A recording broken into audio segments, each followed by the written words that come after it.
e naquilo que se ouviu e naquilo que todos sabem e conhecem, eu acho que o que está patente é que aquilo que nos espera nos próximos anos, em termos de sistema financeiro e bancário, em termos internacionais, nomeadamente em termos europeus, é que os bancos não vão ter de todo as mesmas funções, nem vão ser motores de financiamento de grandes projetos, de maneira nenhuma, porque não é essa já a maneira como os bancos se estão a comportar, mesmo em economias mais maduras e mais avançadas. No caso da Holanda, por exemplo, os bancos já não estão, neste momento, nem sequer nas agências, não têm dinheiro, não têm cheques, têm máquinas e têm cartões e, portanto, existe ali uma função bancária que é quase uma função puramente de retalho. Depois, para os grandes projetos, para os médios projetos, para os projetos mais pequenos, nós temos variadíssimas vias de financiamento hoje em dia. Falámos aqui, bem e mal, mas dos fundos, mas os fundos existem, estão à nossa disposição, têm melhores condições do que no passado, têm uma metodologia e uma série de regras deontológicas para este Portugal 2020, para este Compete 2020, que não havia anteriormente, e, portanto, para Portugal, para os portugueses, é uma via. A outra é transportar-nos para cá aquilo que já também existe, porque nós não precisamos de inventar nada, mas podemos trazer o que é bom.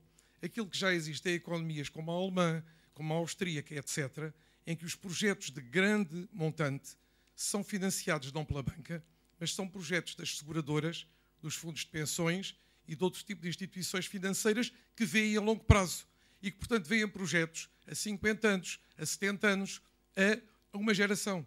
Portanto, eu acho que nós estamos também aqui em transição, é a mudança de paradigma e eu só queria dar este modesto contributo porque eu tenho estudado este assunto e sei perfeitamente que nós ainda estamos para atingir em fase posterior aquilo que outros países já estão a fazer e que tem corrido bem.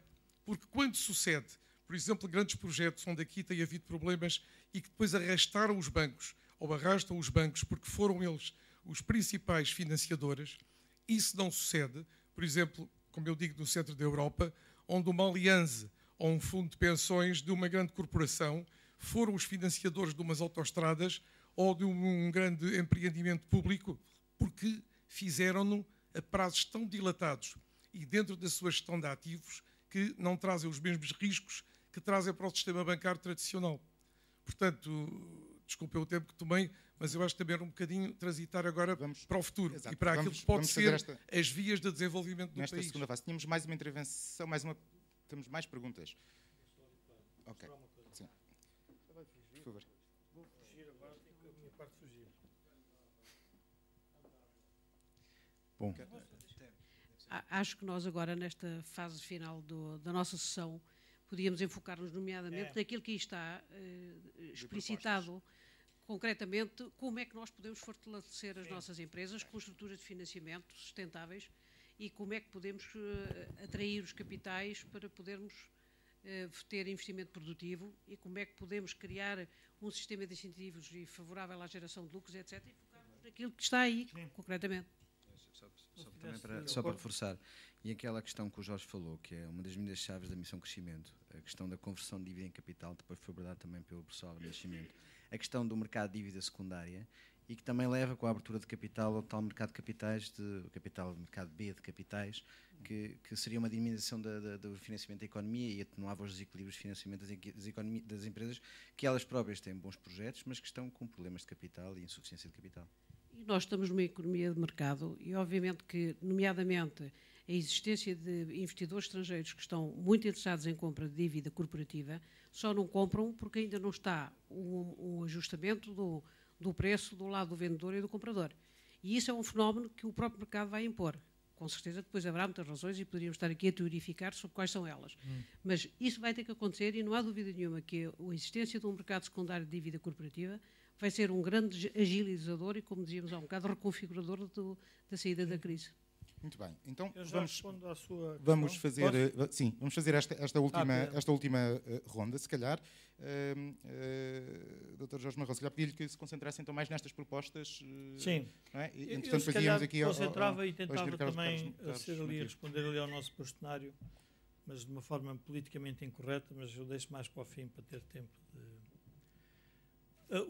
no conjunto de medidas que estavam relacionadas com a reestruturação e capitalização das empresas, há um tema que tem a ver com a transmissão de propriedade das próprias empresas. Se nós repararmos, a dificuldade em vender empresas tem a ver com os atuais acionistas que não querem fazer a venda. O processo é muito complexo, tem muitas razões porque é que isso acontece, mas está muito ligado às garantias pessoais e, portanto, isso é sempre uma perda para o empresário.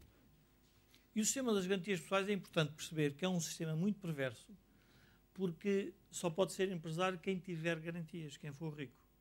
Porque a ideia que um empresário que começa tem capital, só se for em Portugal. Em parte nenhuma do mundo é assim. Os empresários, todos que eu conheço, de sucesso, começaram sem capital. Tiveram, foi banqueiros ao lado deles, ou investidores a ajudá-los a escolher os projetos. E esse é outro problema que a banca tem hoje.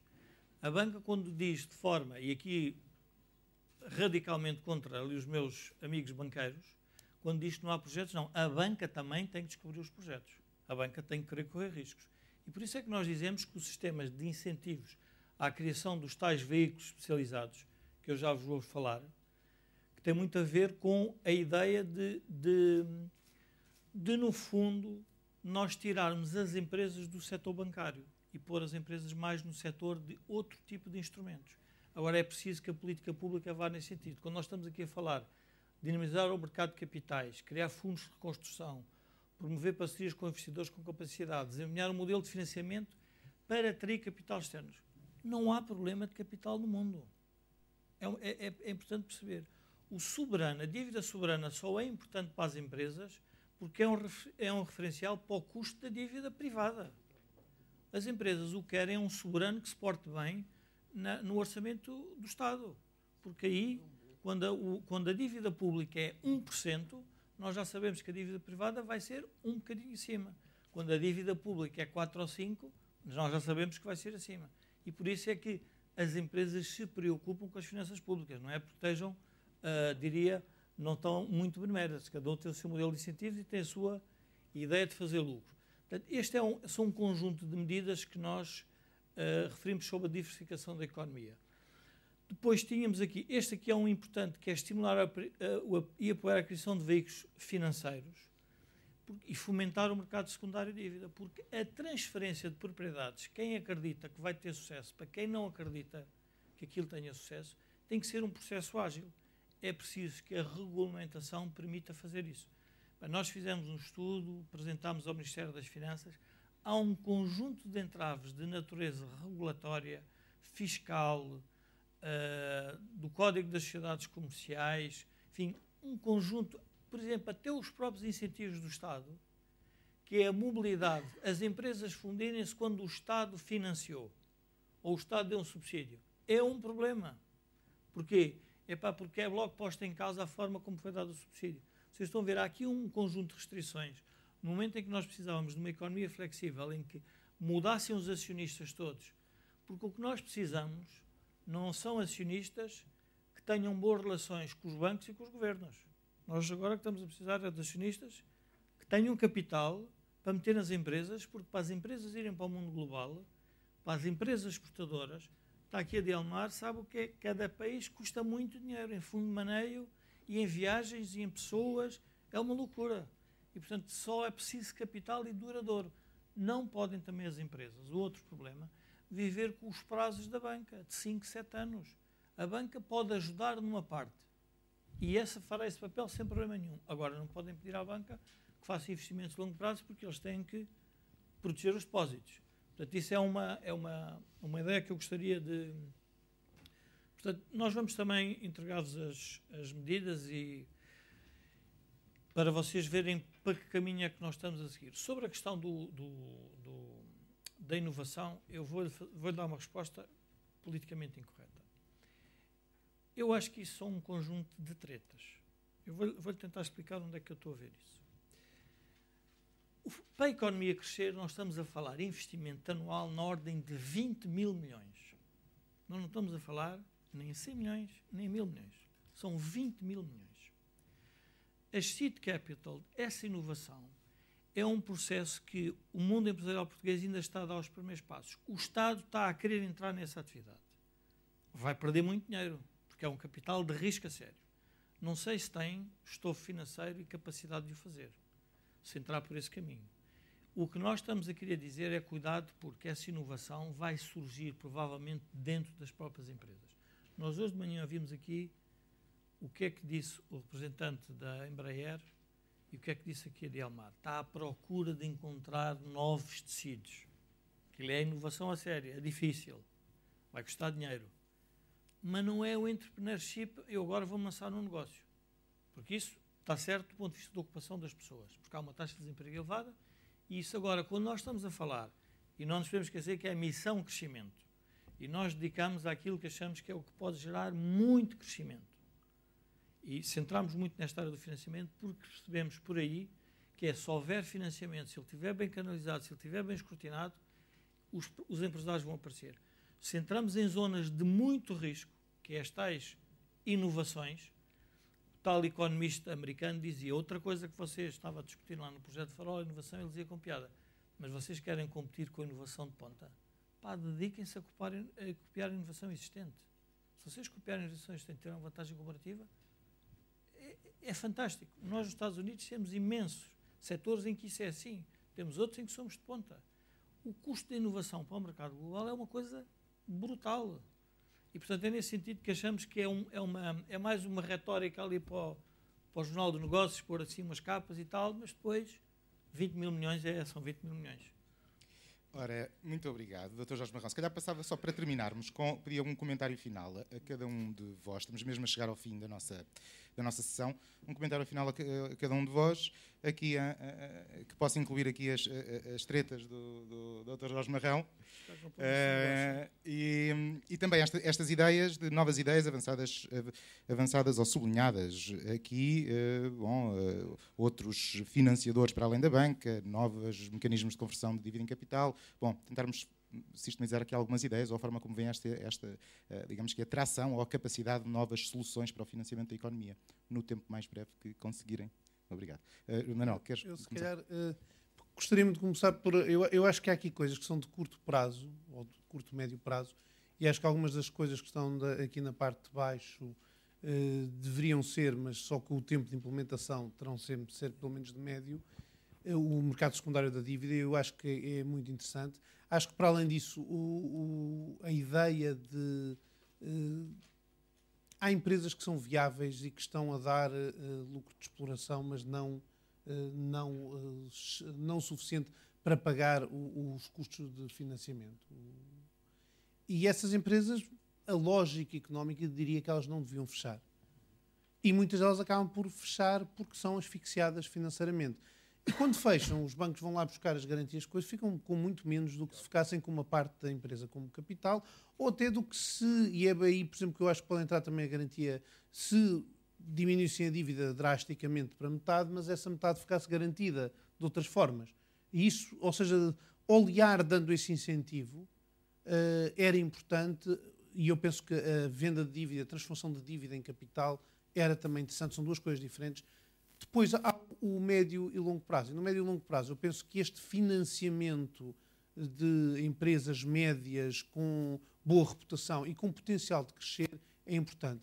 Penso que a questão do financiamento do capital de risco é também bastante importante. E eu aí vejo coisamente ao contrário. Eu acho que tem que ser, eventualmente, alguns institutos públicos e algumas coisas muito na área mais tecnológica e muito de ponta. E temos, se alguns cientistas que temos cá encontrarem...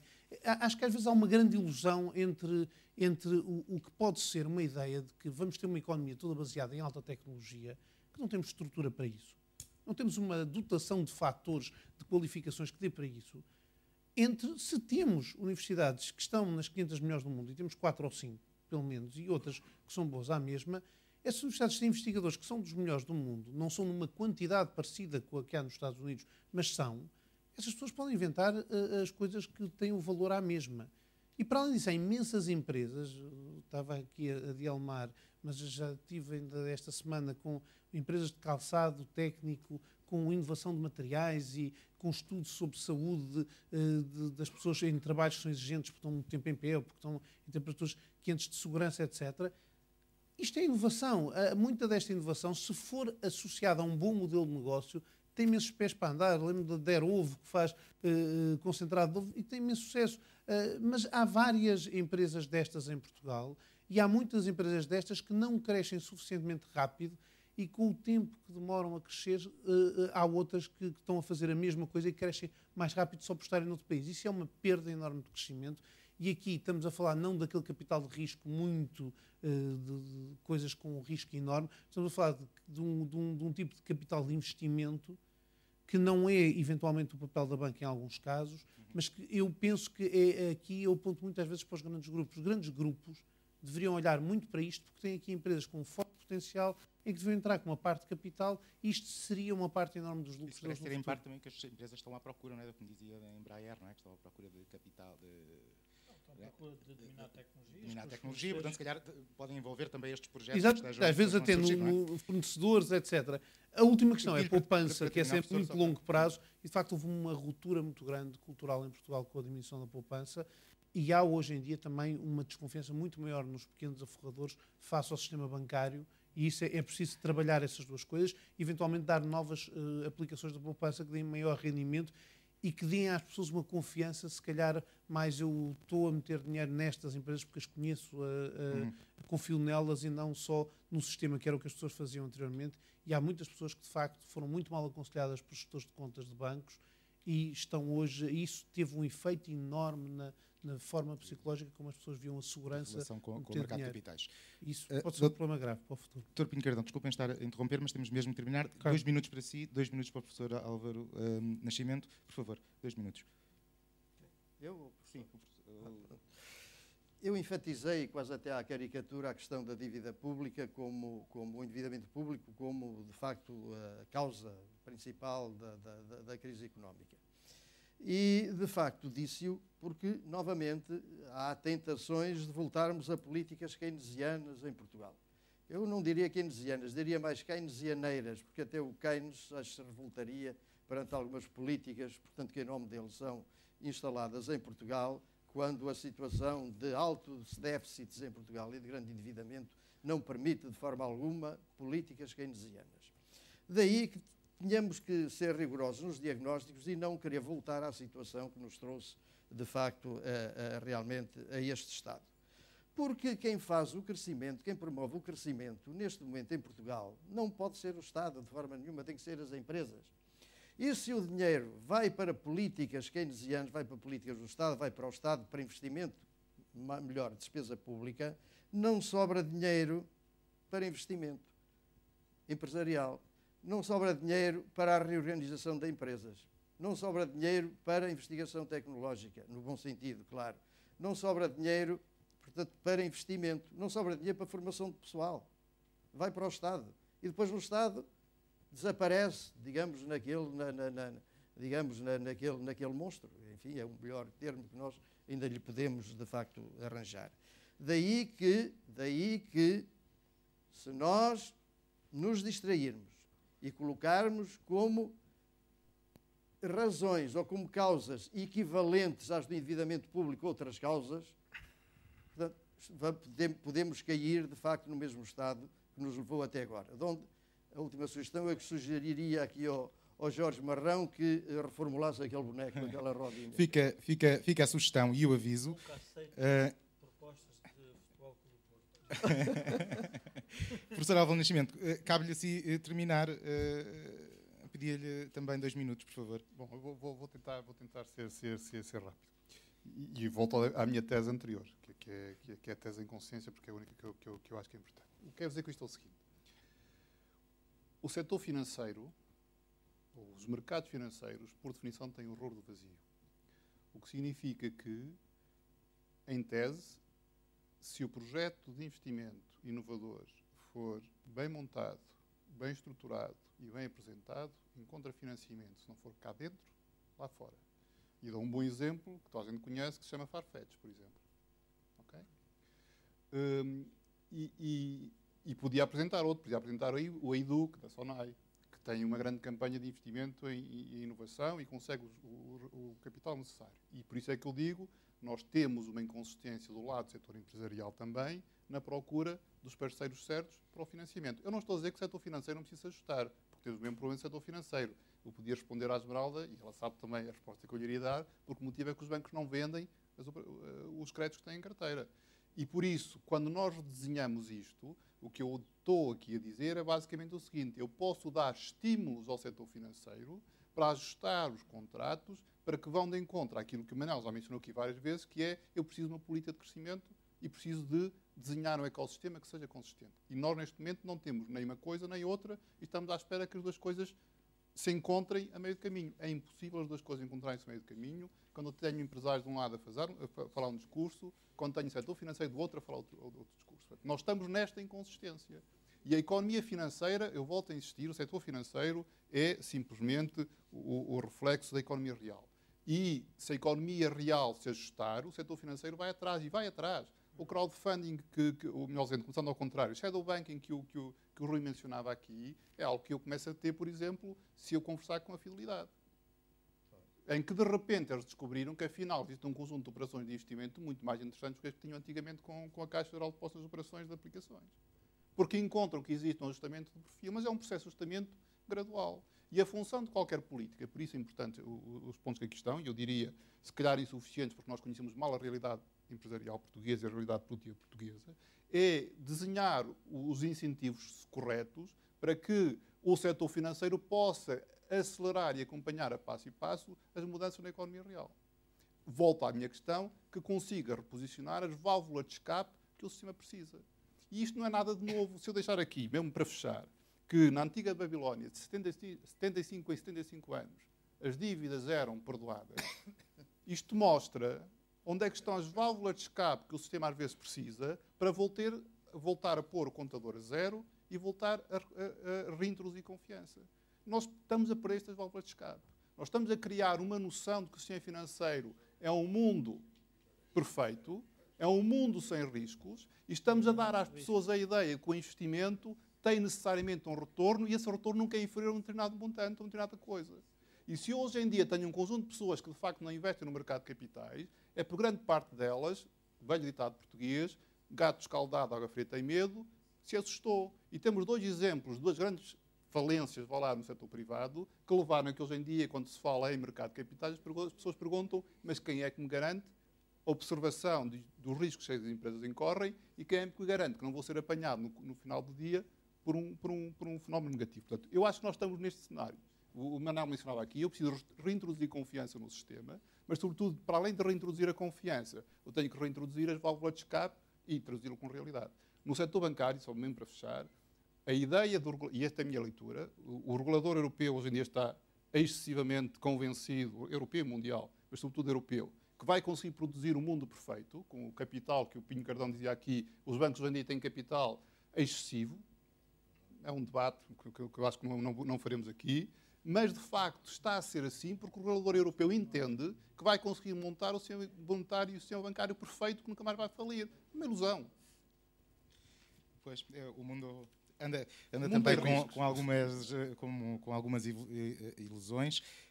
Bom, se calhar terminávamos agradecendo a participação de todos. Há uma velha frase durante esta crise que é de que nunca se deve perder uma boa crise para a oportunidade de uma boa crise.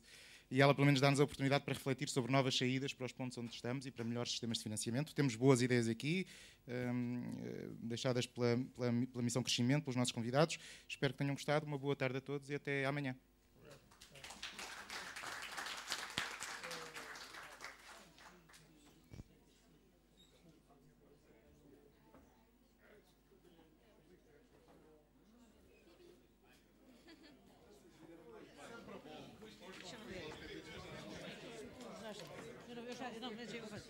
Tá, olha, boa tarde. Eu pedia-vos atenção para uma situação.